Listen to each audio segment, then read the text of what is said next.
जी हाँ दोस्तों, तो क्या नीतीश को दिल्ली भेजकर बीजेपी ने पैरों पर मार ली कुल्हाड़ी, चुकानी पड़ेगी कीमत।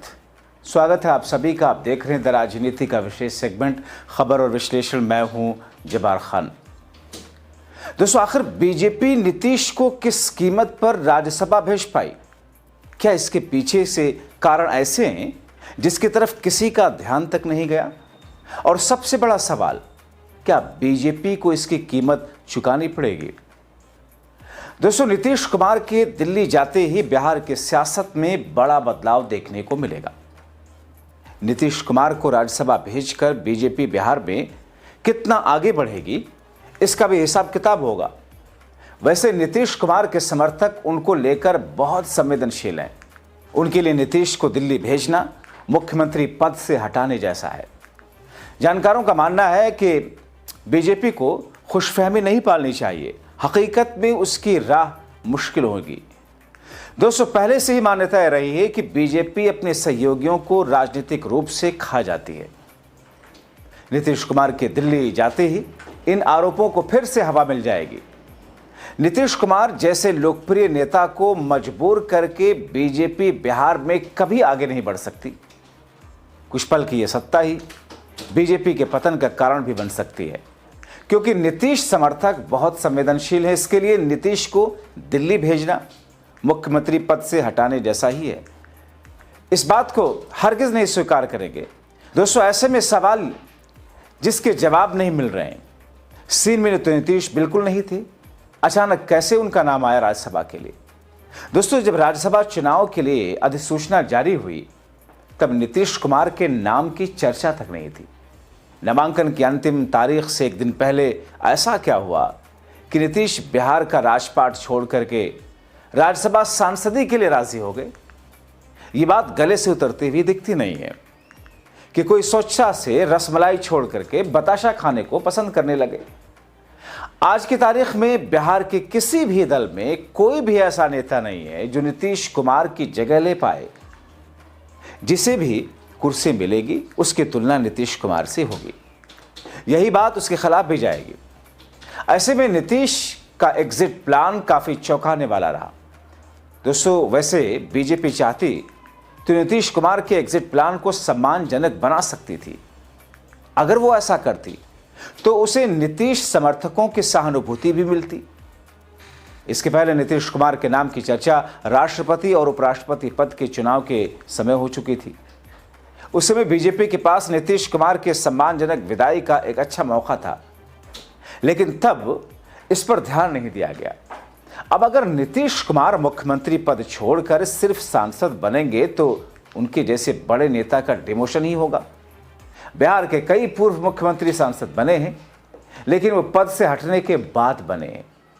पद पे रहते हुए, सीएम रहते हुए आज तक किसी मुख्यमंत्री ने राज्यसभा जाने का विकल्प नहीं चुना है, और चुनने का मतलब भी नहीं बनता है। ये बिहार के लिए अभूतपूर्व और विस्मयकारी घटना है। एक बात तो यह भी है कि नीतीश के बिना बिहार में बीजेपी कुछ भी नहीं। दोस्तों, भले ही बीजेपी नेता इस बात से इनकार करते हैं कि नीतीश के राज्यसभा में जाने के फैसले के पीछे उनका कोई हाथ नहीं है, लेकिन सबको मालूम है कि अगर नीतीश मुख्यमंत्री पद से हटते हैं तो किसे सबसे अधिक फायदा होगा। इस पूरे घटनाक्रम का ताना बाना इस अधिक आधार पर बुना गया कि नीतीश कुमार का स्वास्थ्य अब सीएम पद के निर्वहन के अनुकूल नहीं, लेकिन ये विरोधियों का गढ़ा हुआ नैरेटिव ज्यादा लगा। 2025 के चुनाव में तेजस्वी यादव ने नीतीश कुमार के स्वास्थ्य को लेकर के गंभीर बातें कही। उन्हें थका हुआ, डिमेंशिया से ग्रसित बताया, लेकिन नीतीश कुमार ने सबको झुठलाते हुए कमाल कर दिया। विधानसभा चुनाव में 85 जनसभाएं, उन्होंने क्षमता और ऊर्जा का परिचय दिया। नीतीश के नाम पर ही एनडीए को 202 सीटें मिली। एनडीए की ये प्रचंड जीत नीतीश के बिना संभव थी ही नहीं। अब 4 महीने में ही ऐसा क्या हो गया कि नीतीश कुमार को हेल्थ ग्राउंड पर सीएम पद से हटने और सीएम पद से हटाने दिल्ली भेजने के लिए रास्ता तैयार कर लिया गया? दोस्तों, ये ऐसे सवाल हैं जो कि नीतीश की पार्टी जेडीयू के नेताओं कार्यकर्ताओं को तो परेशान कर ही रहे हैं, आम लोगों को, राजनीतिक पंडितों को परेशान कर रहे हैं।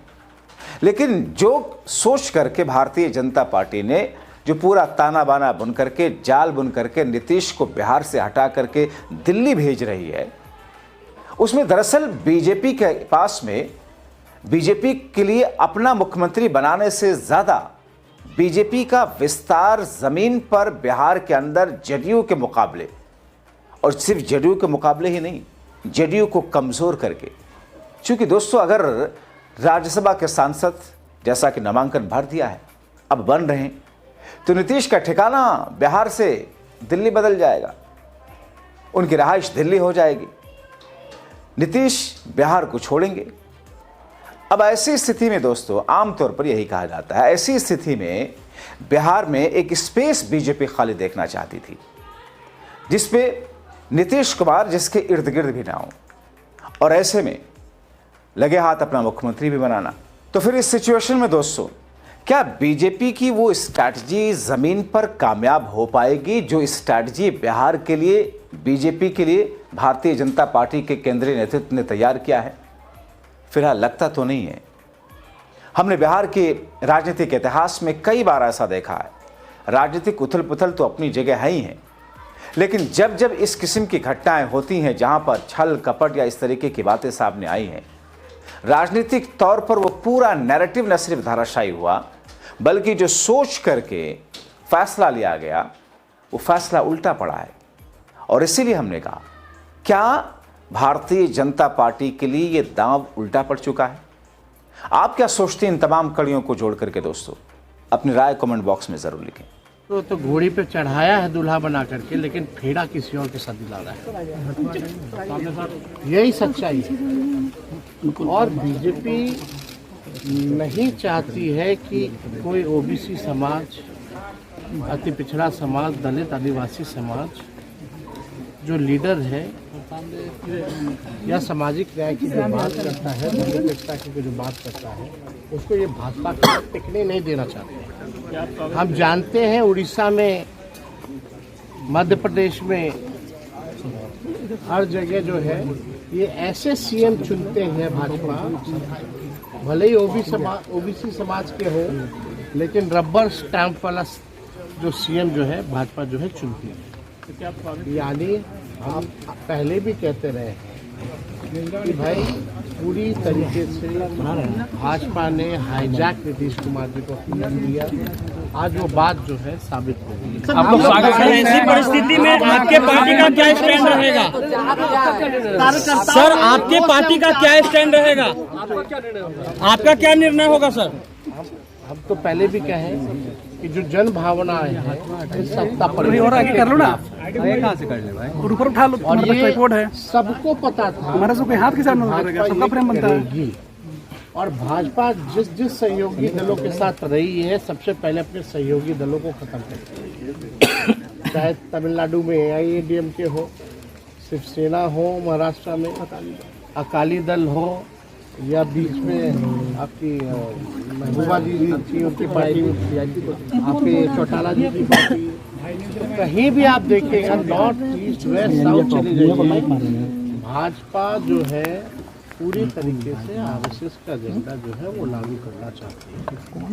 और चुनाव को तो पहले ही जिस मशीनरी के साथ, धनतंत्र के साथ, मशीन तंत्र के साथ ये लोग चुनाव पूरे सिस्टम को कॉम्प्रोमाइज़ करके बीजेपी का इलेक्शन कमीशन को सेल बना करके जो है, समझिए कि इलेक्शन कमीशन सेल बन जाता है बीजेपी का हर चुनाव में, पूरा दुरुपयोग करके लोकतंत्र को ख़त्म कर दिया। अब ये बिहार की जनता जो है सब देख रही है, लेकिन नीतीश कुमार जी विधानसभा जा रहे हैं, तो हमारी तो पूरी सहानुभूति है कि उनके साथ जो हो रहा है, और जो हो रहा तो हम जान रहे हैं। अगर हम लोग ना देखना सर, दो पूरी तरीके से उनके भविष्य को लेकर के हम पूरा जो है आशा करेंगे, भाई सेहतमंद रहे, दुरुस्त रहे, और जो 20 साल उन्होंने बिहार राज्य की जो भी सेवा की है, उसके लिए भी हम नीतीश कुमार जी को